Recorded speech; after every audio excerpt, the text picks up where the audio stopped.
एक बार की बात है, एक जादुई जंगल में लियो नाम का एक शक्तिशाली शेर रहता था। लियो सबसे ताकतवर, सबसे बहादुर और थोड़ा गुस्सैल भी था। एक दिन दोपहर को जब वह अपनी पसंदीदा पेड़ के नीचे सो रहा था, एक छोटा सा चूहा मिको उसके बड़े पैरों पर दौड़ गया। लियो अचानक जाग गया और उसने मिको को अपने पंजों में पकड़ लिया। तुमने मुझे कैसे जगाने की हिम्मत की, छोटे चूहे? मैं जंगल का राजा हूँ। लियो गरजा। मिको डरते हुए बोला, हे महान राजा लियो, कृपया मुझे मत मारो। मैं बहुत छोटा हूँ। शायद एक दिन मैं आपकी मदद कर सकता हूँ। लियो जोर से हंसा, उसकी बड़ी हंसी जंगल में गूंज उठी। तुम मेरी मदद करोगे? तुम तो एक छोटा सा चूहा हो। तुम मेरे जैसे शेर की क्या मदद कर सकते हो? लेकिन तुमने मुझे हंसाया है, इसलिए देता हूँ। मिको राहत महसूस करके वहां से भाग गया, लेकिन उसके मन में एक संकल्प था।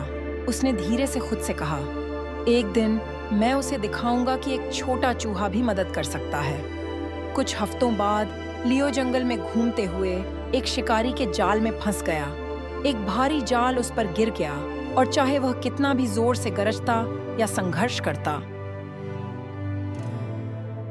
वह बाहर नहीं निकल पा रहा था।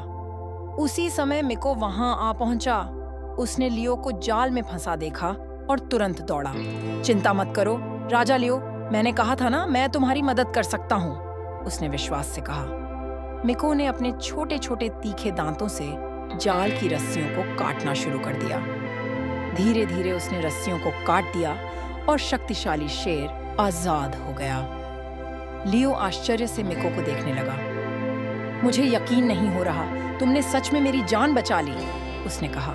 तभी अचानक वो हंस पड़े। यह क्या था? से लियो और मिको अच्छे दोस्त बन गए और उन्होंने जंगल के सभी जानवरों को यह कहानी सुनाई। जब भी किसी को मदद की जरूरत होती, सभी यह याद रखते, दया और सहयोग से दुनिया में हर समस्या का हल हो सकता है।